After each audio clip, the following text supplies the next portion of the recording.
दूसरी लहर की जद में जो दुनिया पूरी का गरीब है, मुतवस्सित तबका है, अमीर आदमी को फ़र्क पड़ता है लेकिन उतना नहीं, जो पूरी दुनिया का गरीब है, मुतवस्सित तबका है, उसको इसकी शदीद तकलीफ महसूस हो रही है पूरी दुनिया के अंदर इस महंगाई की। और उसके बाद अपोजिशन पे बात करेंगे, लेकिन सबसे पहले मैं आपके सामने दुनिया में इस टाइम क्या हो रहा है वो आपके सामने रखना चाहता हूं। और उससे पहले मैं ये बात करूंगा कि पाकिस्तान तकरीबन 60 लाख टन के करीब चीनी पाकिस्तान की ज़रूरत है। हम पिछले साल शुगर जो हमें चाहिए थी उससे कम पैदा कर रहे थे। इस साल अल्लाह के करम, मोहम्मद मुस्तफ़ा सल्लल्लाहु अलैहि वसल्लम की ख़ास रहमत कि हम इंशाल्लाह 70 से 72 टन हम शुगर अपनी जो है प्रोड्यूस करेंगे। हमारी बम्पर क्रॉप है, लेकिन उस बम्पर क्रॉप के अंदर जो रिस्पॉन्स है वो चेक कर लीजिए। अगर आप एक दर्जी हैं और ईद का सीज़न है और आपके पास कपड़े ज़्यादा आ गए हैं तो आप सीज़न से पहले सीना शुरू कर देंगे, यही करेंगे ना। आम फहम बात है। किसान की फसल ज़्यादा होगी अब वक्त से पहले काटना शुरू कर देगा, मीन जल्दी काटना शुरू करेगा। अक्टूबर के महीने में सिंध के अंदर मिल्स ने चलना होता है। इस दफ़ा बम्पर क्रॉप है, ज़रा पहले चलनी चाहिए थी। सबको पता है बम्पर क्रॉप है। बम्पर क्रॉप का मतलब है कि मिल्स तो वही है ना, उनकी कैपेसिटी तो वही है। अगर क्रॉप बहुत बम्पर है तो उन्हें पहले चलना पड़ेगा ताकि वो फरवरी तक, मार्च तक अपनी क्रशिंग कंप्लीट कर लें। 3 शुगर मिल्स वहां चली जिनको एक साजिश के तहत बंद करवा दिया गया। 18वीं तरमीम के बाद सिंध के अंदर, 18वीं तरमीम के बाद, हालांकि ये सूबाई मसला है कमोडिटीज को मैनेज करना, लेकिन क्योंकि इसे पॉलिटिसाइज किया जाता है, और यार भाई ये कैमरे के पीछे जरा खामोश रहिएगा, क्योंकि इसे पॉलिटिसाइज किया जाता है और हाँ हो गया ठीक है, और इसे पॉलिटिसाइज किया जाता है ताकि सारा वजन जो है वो वफाकी गवर्नमेंट के ऊपर डाल दिया जाए। वो जो 3 मिल्स वहां पर चली उनको भी बंद करवाया गया ताकि शुगर का एक बहरान पैदा हो और उस बहरान के पीछे फिर छुपकर हुकूमत के खिलाफ एक मार्च, हुकूमत के खिलाफ एक एहतजाज का सिलसिला शुरू किया जाए। मसलन मैं आज आपको बताता हूं कि जो शिंक मटियारी और अभी 2 मिल्स ने ऐलान किया है जिन्होंने अक्टूबर में चलना था।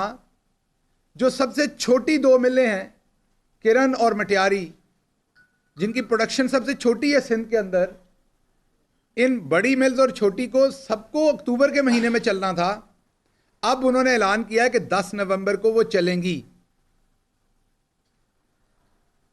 और आपको पता है कि 15 नवंबर से यहां पर 12-15 नवंबर से यहां मिलें चल रही हैं, तो उसके बाद कोई जरूरत नहीं रह जाएगी। तो सिंध गवर्नमेंट ने पूरी मुल्क दुश्मनी करने की कोशिश की है, सिंध की आवाम के साथ भी, कराची की आवाम के साथ भी, सिर्फ अपने एक, मैं ये कहूंगा मुल्क की अगर इंटरेस्ट की तरफ देखें तो एक सस्ता पॉलिटिकल बेनिफिट लेने के लिए, सस्ती पॉलिटिकल पॉइंट स्कोरिंग करने के लिए सिंध हुकूमत ने यह काम किया जानबूझ के।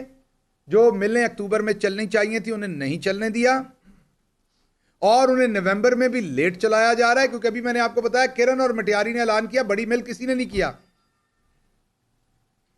तो अवाम इतनी बेवकूफ नहीं है, अवाम इतनी सादा नहीं है, अवाम को इस सारी बातों का पता चल रहा है क्या हो रहा है। अब मैं आगे आता हूं।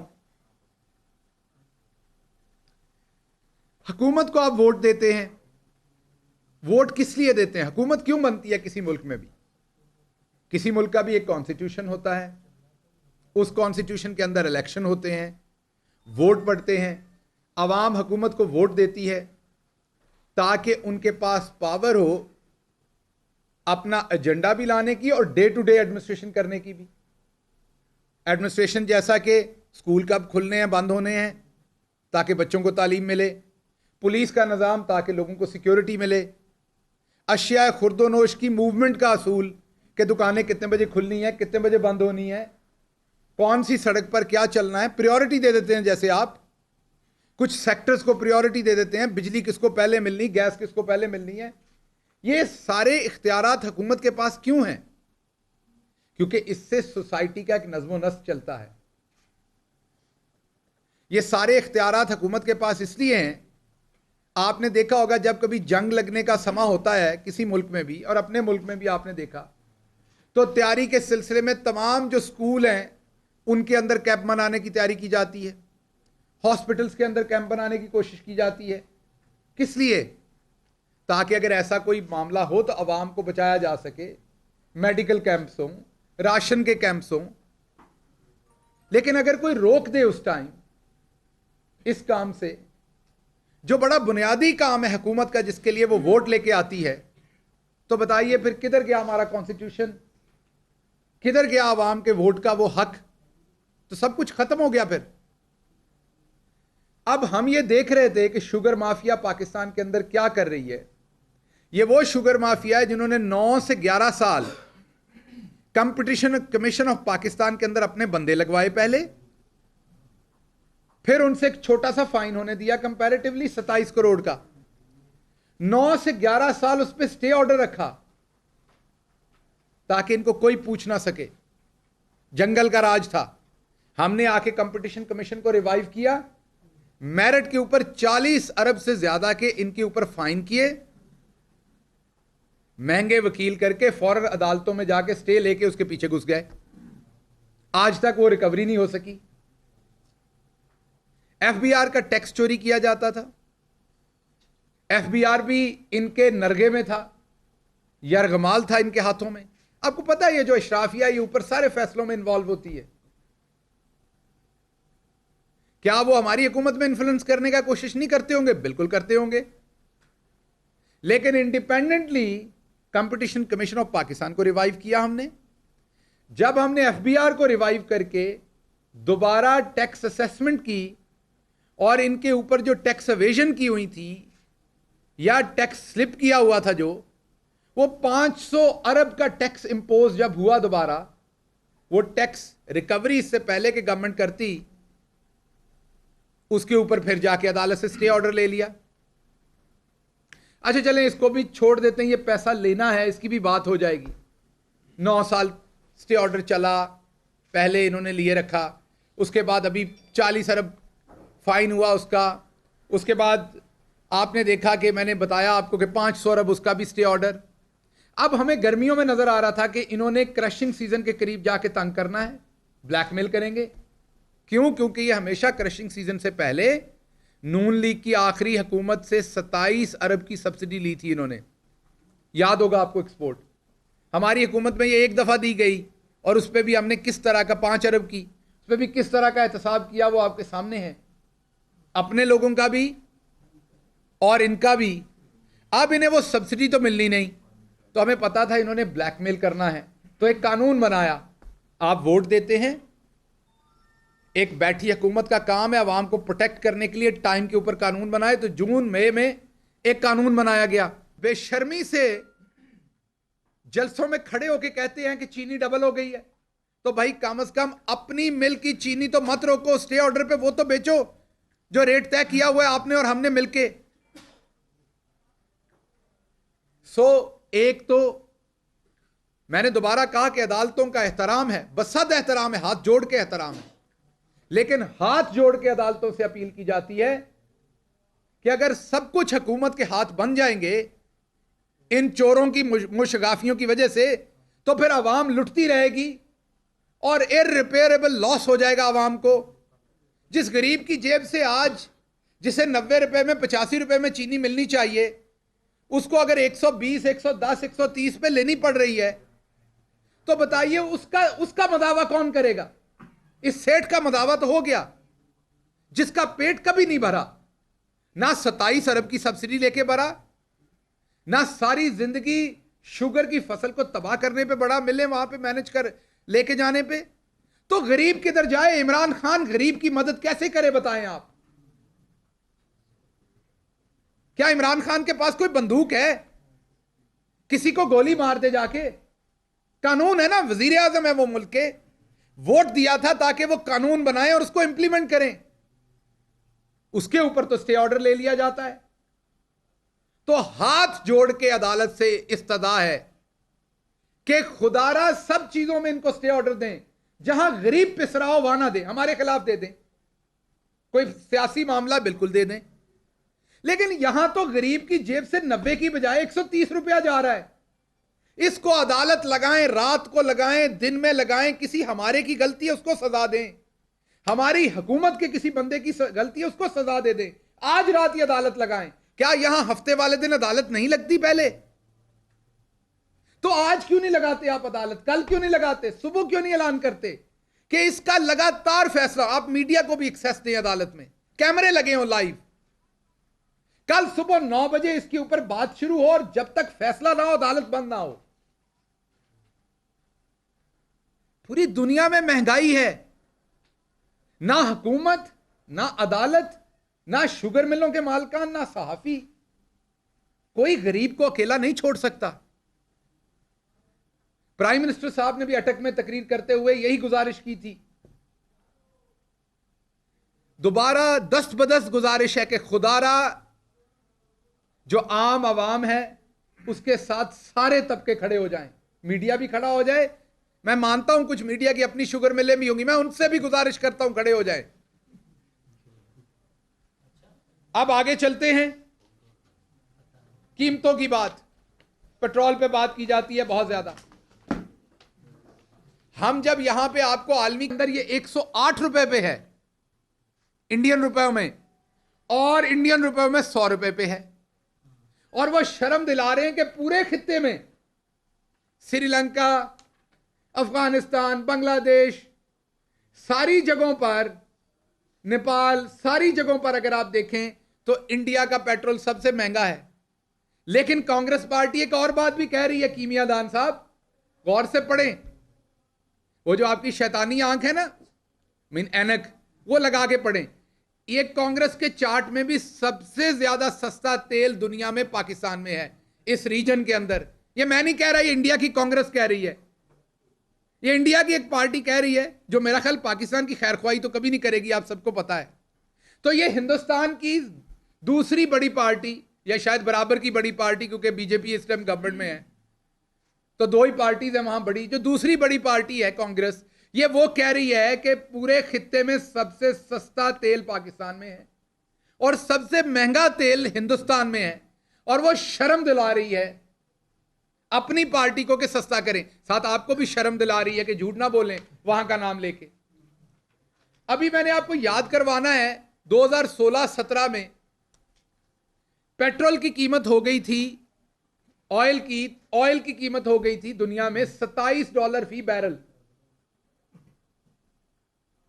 और पाकिस्तान में उस टाइम पेट्रोल बिक रहा था 70 रुपए में।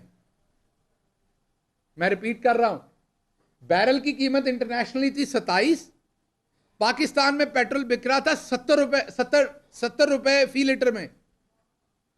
उस वक्त का डॉलर का रेट देख लें, और अगर वही डॉलर का रेट रखें, बढ़ाएं ना, अगर डॉलर का वही रेट रखें जो 2017-16 में था, उसी रेट पे देखें, तो सिर्फ तेल की जो कीमत 27 से 85 है, $27 पे तो जब तेल था दुनिया में तो आप बेच रहे थे 70 रुपए पे, आप 85 में है तो डॉलर का रेट वही रहे तो आज कीमत 220 रुपए फी लीटर होनी चाहिए।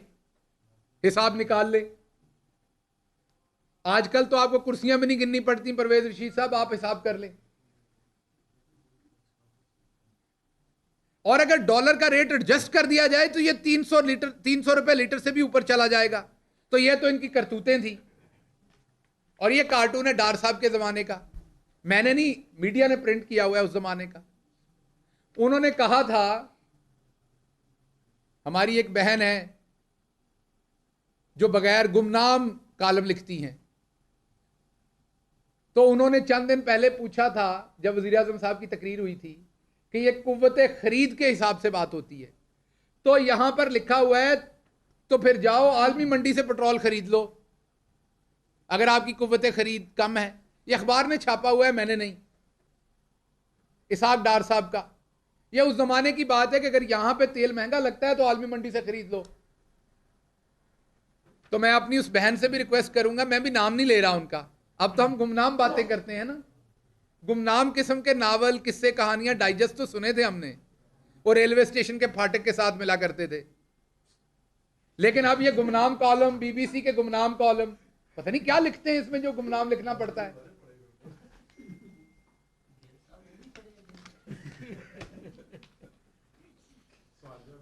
नहीं सर, ये मैं बता दूं, ये जी जर्मनी की बात हो रही है, यूरोप का अमीर तरीन मुल्क, मैं नहीं कह रहा, दोबारा एक आजाद सहाफी कह रहा है कि जर्मनी के अंदर 50 साल की जो है वो प्रोड्यूसर प्राइस इन्फ्लेशन जो है ना 50 साल में सबसे हाई है।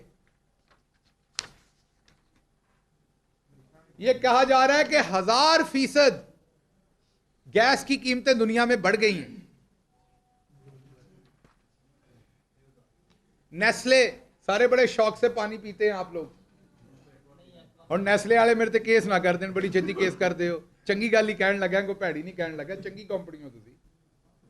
ये नेस्ले बता रहा है पूरी दुनिया में कि हम एक जिम्मेदार कंपनी है, लेकिन पूरी दुनिया में कीमतें बढ़ गई हैं तो हमें भी वो कीमत बढ़ानी पड़ेगी। पाकिस्तान नेस्ले की बात नहीं मैं कर रहा, ये इंटरनेशनल नेस्ले कह रहा है कि पूरी दुनिया में कीमतें बढ़ गई हैं तो एक जिम्मेदार कंपनी के तौर पे हमें पूरी दुनिया में कीमतें अपनी चीजों की बढ़ानी पड़ेंगी।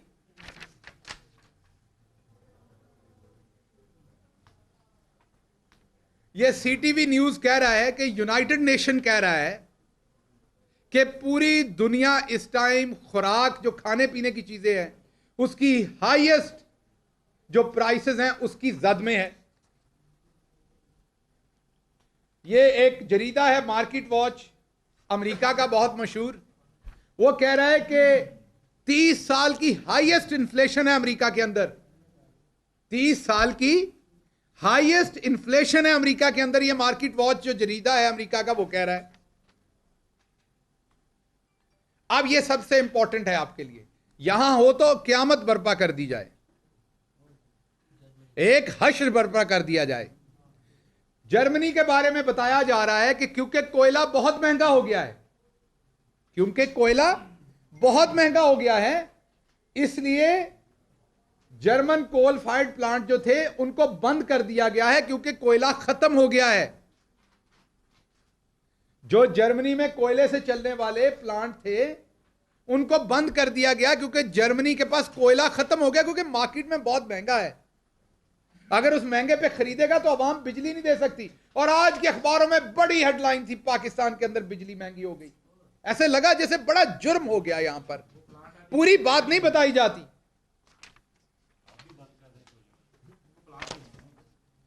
ये वो खबर थी जो मेरे और आपके सबके फेवरेट चैनल जियो ने दी थी, मेरे तो कुछ ज्यादा ही फेवरेट हैं वो, कि $27 से खाम तेल की कीमत कम हो गई। चेक कर लें क्या उस टाइम पाकिस्तान में 70 रुपए में मिल रहा था कि नहीं। 27 और $85 का जरा फर्क देखें, जो आज $85 है तो 70 रुपए वाला आज 220 रुपए में होना चाहिए।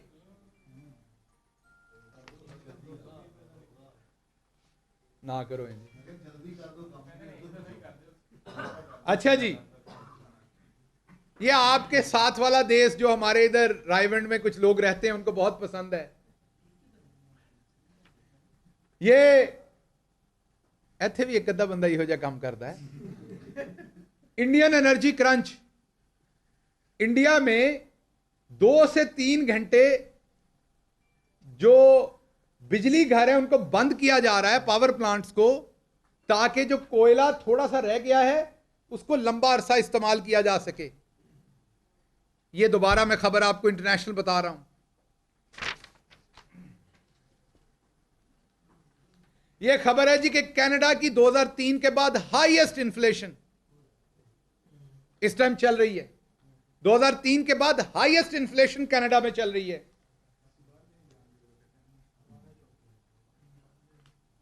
सऊदी अरब, सऊदी गजट कह रहा है कि दुनिया के अंदर जो खुराक, खाने पीने की चीजें हैं वो पूरी दुनिया में हाईएस्ट चली गई हैं।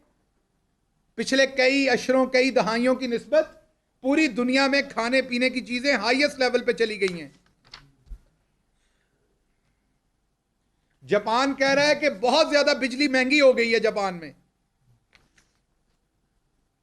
ये पाम ऑयल देख लीजिए, इसका ग्राफ देख लीजिए, सिर्फ किधर गया है, कीमत किधर से किधर गई है, ये ग्राफ देख लीजिए। चढ़ गया ना कोठे थे। ये आम लोगों के लिए कह रहा हूं।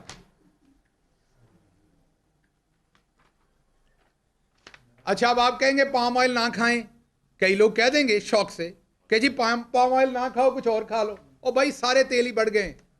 गरीब आदमी जिस तेल को उठाएगा, वो कोकोनट ऑयल, सोयाबीन ऑयल, कोई तेल को हाथ डालेगा, पूरी दुनिया के अंदर ग्राफ देख लें किधर गए। अच्छा, यहां बात होती है, अक्सर बताया जाता है कि घी महंगा हो गया है। वो ऐसे शायबा दिया जाता है जैसे जिशान बख्श ने यहां पर घी महंगा कर दिया है। ये इंडिया के नंबर्स हैं कि जिशान जो है ना, वो घी से लिखता है खबरें कि घी महंगा हो गया है। ये जरा खबरें देखें।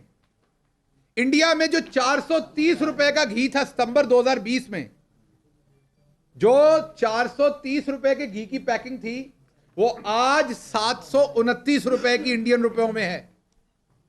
420 से अब 420 पे फिर नून लीग वाले ना क्रिटिसिज्म करना शुरू कर देंगे, जान की फिगर दी है, ये मैंने नहीं दी, इंडिया वालों ने लिखी हुई है। फिर 420 पे आपने आ जाना। अच्छा, 430 है, चले माजरत, ओ मेरा ख्याल नून लीग की वजह से मुझे 420 आ गया।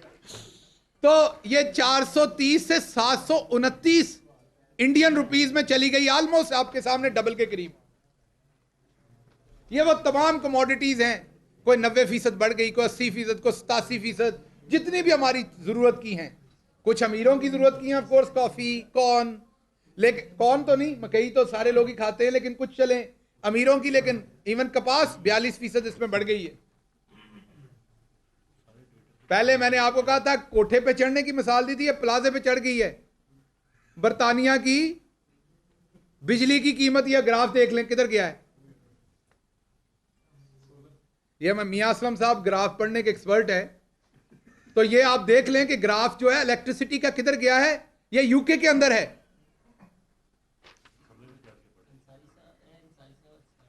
जर्मनी का मैं पहले कनाडा का बता चुका हूं। अब जर्मनी 28 साल की इन्फ्लेशन जो है वो हाईएस्ट है जर्मनी में इस टाइम। अब तो खैर 85 से भी ऊपर चला गया, लेकिन ये 1-2 दिन पहले की कीमत थी $85 क्रूड ऑयल की। तो ये है हालात पूरी दुनिया के अंदर। आपको ये बताना चाहते हैं, आपकी हुकूमत अवेयर है, पूरी कोशिश कर रही है। इमरान खान हर सूरत अपने गरीब को प्रोटेक्ट करना चाहता है, लेकिन शुगर हो या दूसरी चीजें जिस पे हम कार्रवाई करना चाहते हैं,